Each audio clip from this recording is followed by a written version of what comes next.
Hi everyone, स्वागत है आपका ओम से कोचिंग में। तो जैसा कि हमने पिछले जहाँ तक चर्चा की थी उसके आगे हम आज देख रहे हैं स्थितिज ऊर्जा, आवेश के निकाय की स्थितिज ऊर्जा। तो आज हम समझेंगे कि आवेश के निकाय की स्थितिज ऊर्जा क्या होती है, क्या बातें इसमें क्या बातचीत होती हैं, एक एक करके समझते हैं। तो समझेंगे पहले एनसीईआरटी के थ्रू कि एनसीईआरटी क्या बताना चाहती है। तो सबसे पहले मैं अपना एक इसमें क्या कंक्लूजन इन्होंने निकाल रखा उसको मैं बता देता हूँ। जैसे हमारे पास दो चार्ज हैं Q1 और Q2। हमारे पास दो चार्ज हैं Q1 और Q2 जो कि अनंत पर हैं, इनफाइनाइट पर। एक चार्ज Q1 और एक चार्ज Q2 जो कि अनंत पर रखे हुए हैं। ध्यान समझिएगा, अनंत पर है। अब अगर अनंत पर है तो आप जानते हैं अनंत पर यानी आर अनंत है तो वैद्युत क्षेत्र वहाँ शून्य। इसका मतलब उनके बीच कोई वैद्युत क्षेत्र नहीं। फिर ऐसे केस में हम क्या करेंगे, इसमें से एक चार्ज Q1 को उठाएंगे और उसको यहाँ ला के रख देंगे, यहाँ पे ला के रख देंगे। Q1 को उठाएंगे यहाँ पर ला के रख देंगे। अब ये हो सकता है कि जितना भी आप दूर ले आए, लेकिन आप मुझे एक बात बताइएगा, क्या मुझे कोई कार्य करना पड़ेगा? क्योंकि वहाँ पर तो कोई वैद्युत क्षेत्र ही नहीं है, इसलिए Q1 तक ले आने में या Q1 को ले आने में मुझे कोई कार्य नहीं करना पड़ेगा बाह्य बल द्वारा।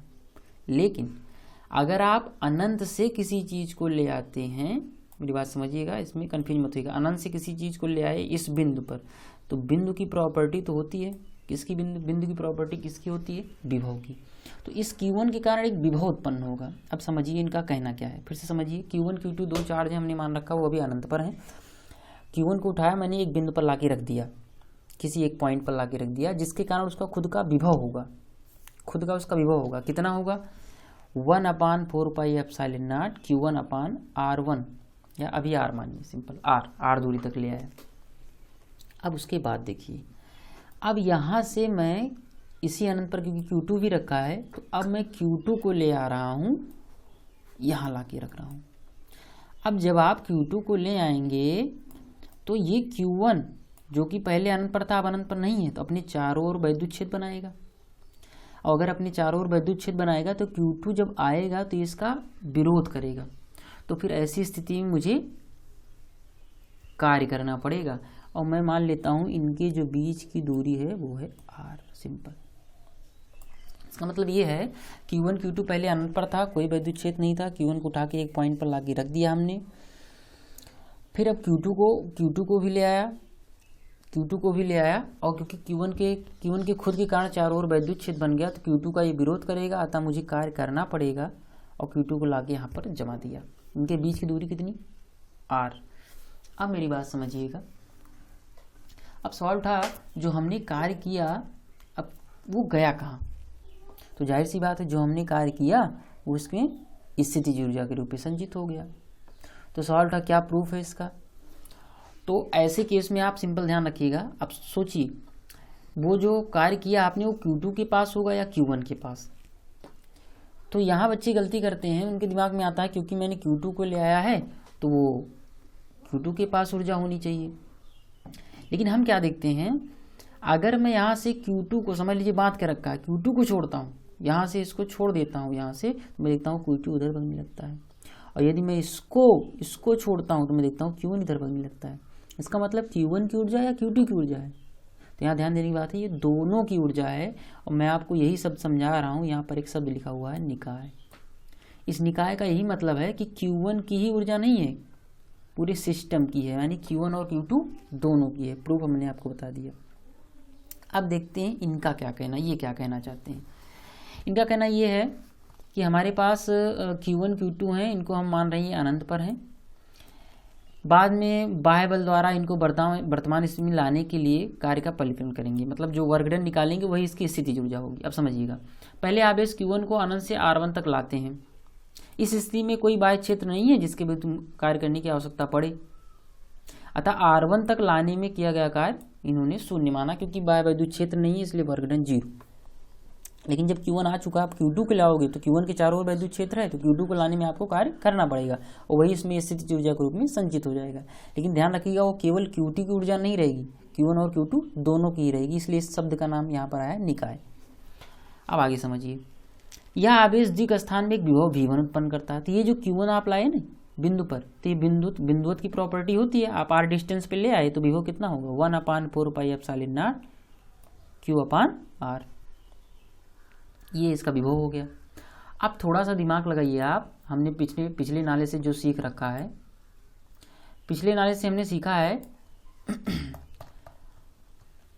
कि अब विभव Q1 के कारण उत्पन्न हुआ। अब मैं Q2 चार्ज को Q2 को अनंत से ले आ रहा हूं। ये रखा था मैंने ना, यहाँ पर था Q1 और Q2 को यहाँ तक मैं ले आया और मैं ये मान के चल रहा हूँ सारी दूरियां मूल बिंदु से, तो यहाँ से और मैं मान लेता हूँ इनके बीच की जो दूरी है r है। तो अनंत से r तक ले आने में अब मुझे कार्य करना पड़ेगा, अनंत से r दूरी तक ले आने में। तो ऐसे केस में किया गया कार्य तो v बराबर होता है W/Q और Q होता है जिसको तुम ले आ रहे हो। तो यहाँ पर Q आप किसको ले आ रहे हो, Q1 को कि Q2 को, तो Q2 को। तो यहाँ से W बराबर होगा V × Q2। अब V निकाल चुके हैं हम पहले से ही, V निकाल चुके हैं 1/4πε0 Q1/r। अब इंटू में Q2 कर दो तो आपका फार्मूला बन जाएगा 1/4πε0 Q1 Q2/r। ये किसी दो आवेशों के यानी या निकाय के कारण ये जो आपने कार्य किया ये इसमें स्थितिज ऊर्जा के रूप में संचित हो जाएगा।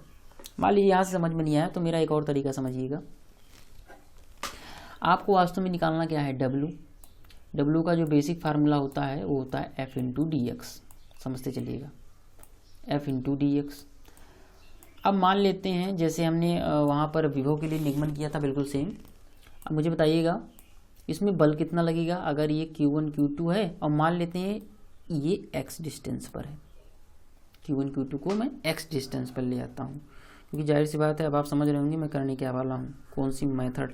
अब Q1 Q2 के बीच की डिस्टेंस में x मान लेता हूँ। कहाँ से लाया, अनंत से। अनंत से कितनी दूर पर लाया, तो मैंने बताया r। कहाँ से नापना है दूरी, मूल बिंदु से। ये आपका फार्मूला Q1 Q2 के बीच अगर x दूरी पर है, Q1 Q2 x दूरी पर है, तो ये आपका फार्मूला हो जाएगा 1/4πε0। इसको आप लिख लीजिएगा 1/4, यहाँ f के स्थान पे लिखिएगा 1/4πε0 Q1 Q2 बटे x स्क्वायर इंटू dx। इसके बाद अब हम लगाएंगे लिमिट।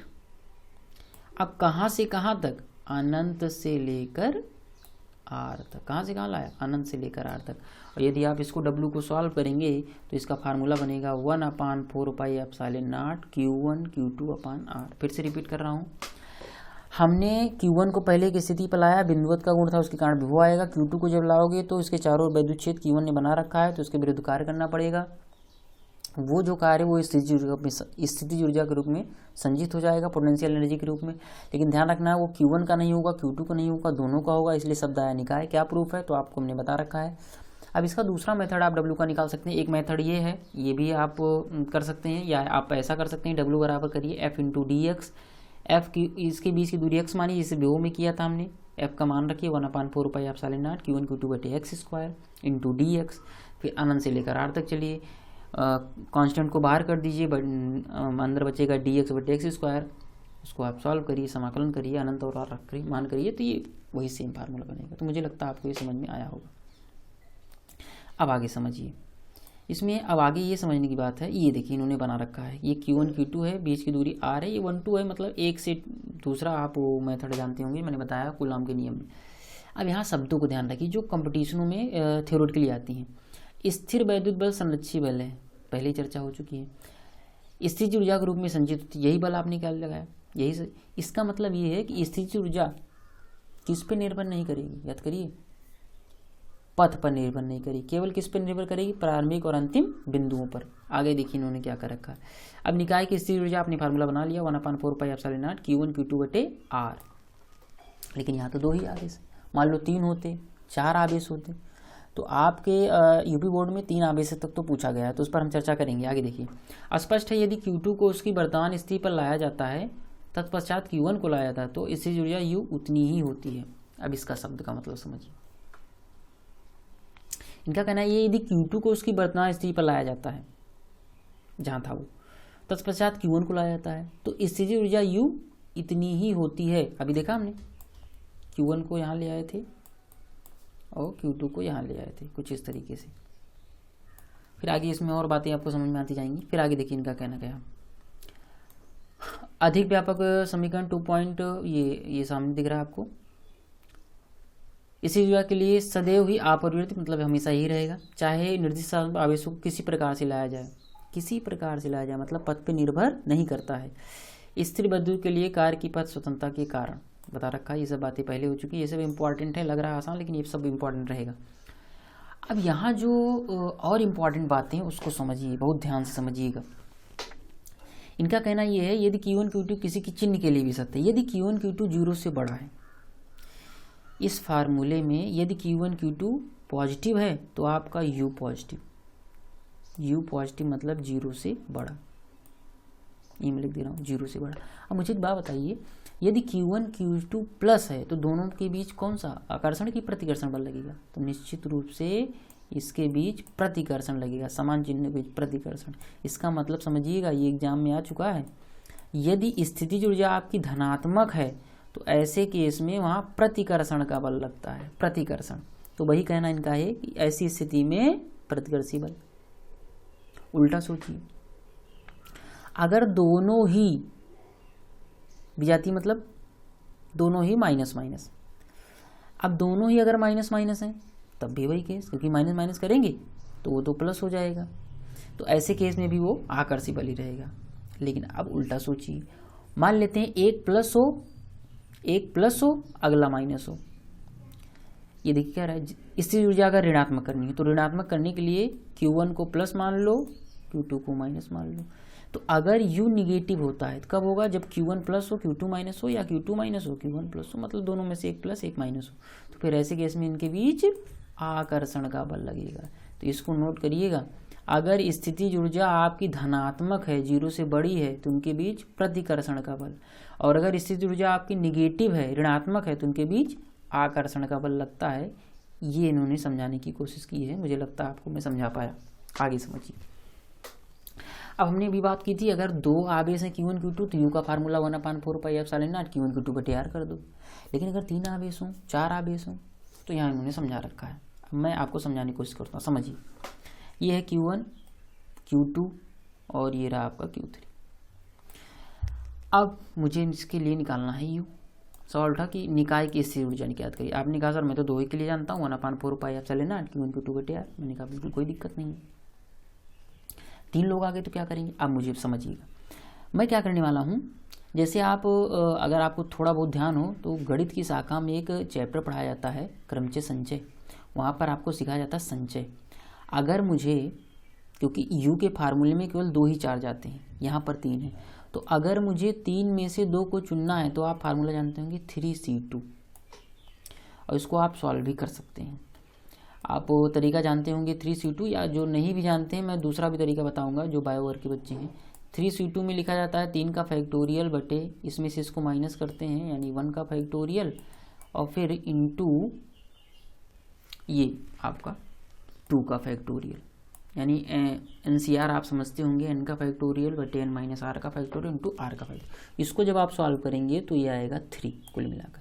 इसका मतलब ऐसे 3 कॉम्बिनेशन बन सकते हैं Q1 Q2 की। लेकिन मान लीजिए आपको ये दिमाग में नहीं आता, भूल जाइए, आपको जरूरत नहीं, मैं देखना कॉम्बिनेशन बना रहा हूँ। पहले मैं Q1 Q2 का निकालूंगा, U इसका खुद का होगा।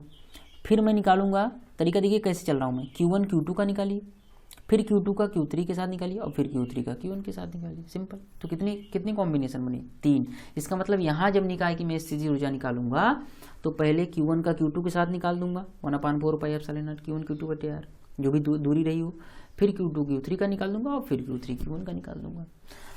पर मान लीजिए कोई आपसे पूछे अगर 4 होते तो चुनना तो 2 लोग को है, तो थोड़ा गणित अगर आप ये मैथमेटिक्स में ये जानते हैं तो थोड़ा आसान हो जाएगा। नहीं तो आप अपना वैसे ही कर सकते हैं, 4C2 कर दीजिए। मान लीजिए 5 लोग होते तो 5C2। क्यों C2 कर रहा हूँ? क्योंकि 2 लोगों को केवल 2 चार्ज होने चाहिए, 5 चार्ज में 2 चार्ज को चुनकर हमको बनाना है।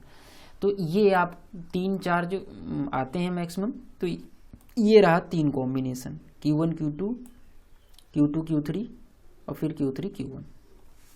तो मुझे लगता है ये स्थिति ऊर्जा मैं आपको समझा पाया। और लास्ट में कह रहा है स्थिति वैद्युत बल की संरक्षित प्रकृति के कारण स्थिति ऊर्जा U केवल प्रारंभिक और अंतिम बिंदुओं पर निर्भर करेगी, उनकी क्रम पर निर्भरता नहीं रहेगी। किस पथ से ले जा रहे हैं वो इस बात पर निर्भर नहीं करेगा।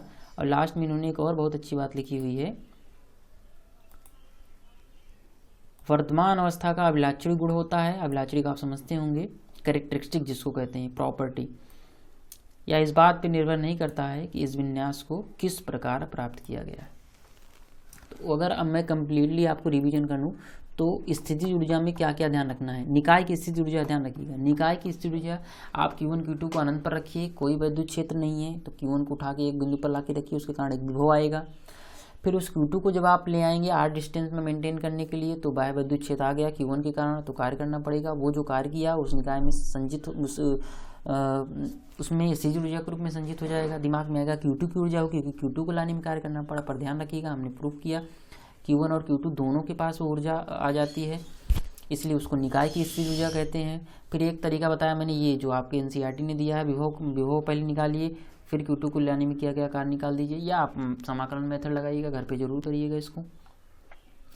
फिर अगर 2 से अधिक चार्ज है तो क्या होगा, उसके लिए मैंने बताया। फिर सबसे इंपॉर्टेंट बात, अगर U पॉजिटिव, U धनात्मक है तो उनके बीच जो बल होगा वो आकर्षण का होगा, प्रतिकर्षण का होगा। और यदि U निगेटिव है तो एक चार्ज प्लस एक माइनस, तो उनके बीच आकर्षण होगा, इसको जरूर नोट करिएगा।